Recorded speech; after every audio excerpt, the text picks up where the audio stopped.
Bismillahirrahmanirrahim. Assalamualaikum warahmatullahi wabarakatuh. Alhamdulillah. Alhamdulillahi fardus salah alal mu'minina wal mu'minat alladhi unzila fihil Qur'an hudal linnas wa bayyinati minal huda wal furqan. Asyhadu an la ilaha illallah wahdahu la syarikalah wa asyhadu anna sayyidana wa nabiyyana Muhammadan abduhu wa rasuluhu la nabiyya ba'da. Allahumma salli wa sallim wa barik ala sayyidina Muhammadin al-fatih lima ukhlika wal khatim lima sabaqa nasirul haqqi bil haqqi wal hadi ila siratikal mustaqim wa ala ali haqqa qadrihi wa miqdarihil azim. Sahabat Buya Helmi, pencinta amalan yang Allah subhanahu wa ta'ala berikan keberkahan kepada kita semua. Puji syukur mari kita haturkan kepada ilahi Rabbi Allah subhanahu wa ta'ala. Dialah Allah, Zat yang telah memberikan Anda kita semua kenikmatan, sehingga dengan kenikmatan-kenikmatan itu kita dapat melakukan suatu kegiatan aktivitas kita sehari-hari, seraya kita bermunajah, bermohon kepada Allah subhanahu wa ta'ala. Mudah-mudahan aktivitas yang kita lakukan pada hari ini membawa keridhaan, keberkahan, serta hidayah dari Allah subhanahu wa ta'ala. Amin ya Rabbal Alamin.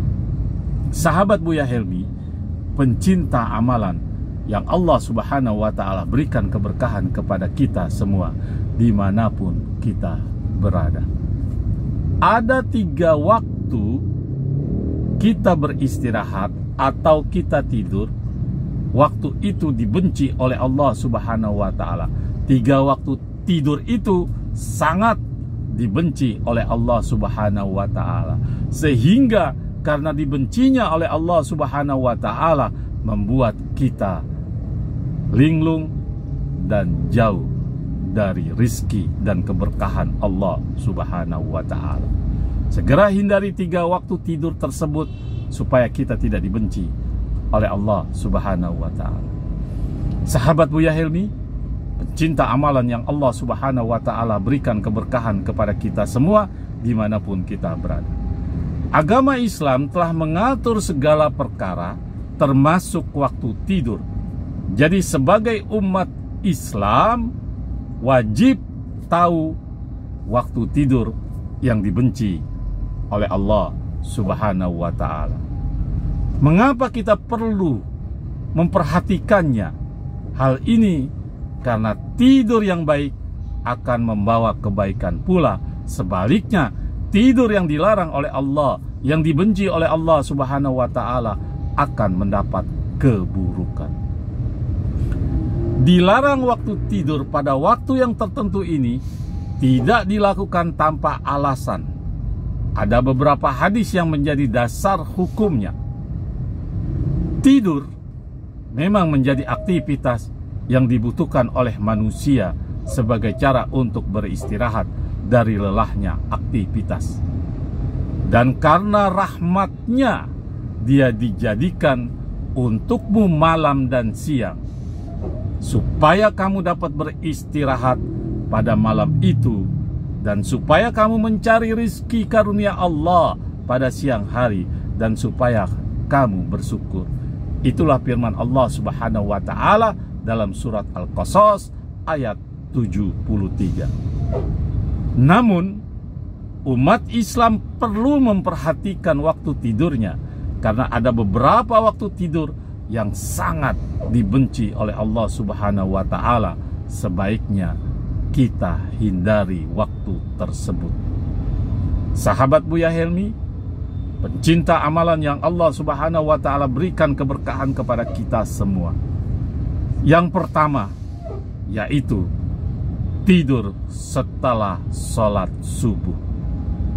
Waktu tidur yang dibenci oleh Allah subhanahu wa ta'ala yaitu tidur pada setelah sholat subuh. Salah satu waktu tidur yang dibenci oleh Allah subhanahu wa ta'ala adalah tidur seusai menunaikan sholat subuh. Sahabat Buya Helmi, meskipun biasanya waktu pagi hari usai subuh ini terasa memang nyaman, memang enak, mata masih ngantuk-ngantuk, untuk kembali berbaring di tempat tidur, tetapi sebaiknya momen tersebut segera kita hindari. Pasalnya, tidur setelah sholat subuh dapat mengurangi produktivitas karena bangunnya nanti akan terlalu siang, serta menghalangi datangnya rezeki di pagi hari. Padahal Rasulullah Shallallahu Alaihi Wasallam, beliau berdoa kepada Allah Subhanahu Wa Taala untuk umatnya. Yang diriwayatkan oleh Abu Daud, Rasulullah Shallallahu Alaihi Wasallam berdoa, "Ya Allah, berkahilah umatku di waktu paginya." Dalam riwayat yang lain, Rasulullah Shallallahu Alaihi Wasallam bersabda, "Apabila engkau telah selesai sholat subuh, janganlah kamu tidur tanpa mencari rezeki." Diriwayatkan oleh Imam Tabrani. Sementara dalam kitab Madarijus Salikin, Ibnu Qayyim telah berkata tentang keutamaan awal hari dan makruhnya menyia-nyiakan waktu dengan tidur. Beliau berkata, termasuk hal yang makruh bagi orang yang saleh, yang soleh, karena tidur antara subuh dengan terbitnya matahari. Waktu tersebut sangat berharga sekali. Pagi hari adalah awal hari dan sekaligus sebagai kunci untuk mendapat keberkahan Allah Subhanahu wa Ta'ala. Selain itu, Ibnu Qayyim Al-Jauziyah juga menjelaskan, tidur setelah sholat subuh sangat berbahaya bagi badan karena melemahkan, merusak badan, karena waktu sisa metabolisme yang seharusnya diurai dengan berolahraga atau beraktivitas ternyata tidak tersampaikan. Sahabat Buya Helmi, pencinta amalan yang Allah Subhanahu wa Ta'ala berikan keberkahan kepada kita. Yang kedua, tidur setelah sholat asar menuju maghrib. Waktu tidur yang dibenci oleh Allah Subhanahu wa Ta'ala selanjutnya yakni tidur selepas sholat asar, karena tidur ini dapat memberikan kita efek sakit. Memang benar bahwasanya tidur setelah sholat asar hingga menuju waktu maghrib dapat menyebabkan efek buruk bagi kesehatannya.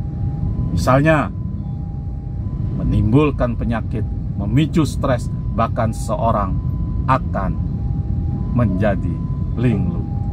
Sebagaimana telah diterangkan dalam hadis yang diriwayatkan dari Aisyah radhiyallahu anhu, Rasulullah Shallallahu Alaihi Wasallam beliau bersabda, barang siapa yang tidur setelah sholat asar lalu akalnya akan hilang, waspadalah itu. Sebagaimana telah diterangkan dalam hadis tersebut. Jadi sebaiknya hal itu dihindari. Yang ketiga, tidur sebelum menunaikan sholat isya. Sahabat Buya Helmi, pencinta amalan yang Allah Subhanahu wa Ta'ala berikan keberkahan kepada kita, diriwayatkan dari Abu Barzah radhiyallahu anhu bahwasanya Rasulullah Shallallahu Alaihi Wasallam membenci tidur sebelum sholat isya dan mengobrol setelahnya. Diriwayatkan oleh Bukhari dan Muslim. Tidur sebelum melakukan sholat isya juga termasuk dibenci oleh Allah Subhanahu wa Ta'ala. Hal itu karena menyebabkan umat muslim melewatkan sholat isya hingga keesokan harinya, dan dia berdosa kepada Allah Subhanahu wa Ta'ala karena meninggalkan kewajiban dia untuk melaksanakan sholat isya. Semoga bermanfaat. Hindari 3 waktu tidur tersebut sehingga kehidupan kita diberkahi oleh Allah Subhanahu wa Ta'ala. Jangan lupa like, share, serta komen di konten ini, dan semoga bermanfaat. Assalamualaikum warahmatullahi wabarakatuh.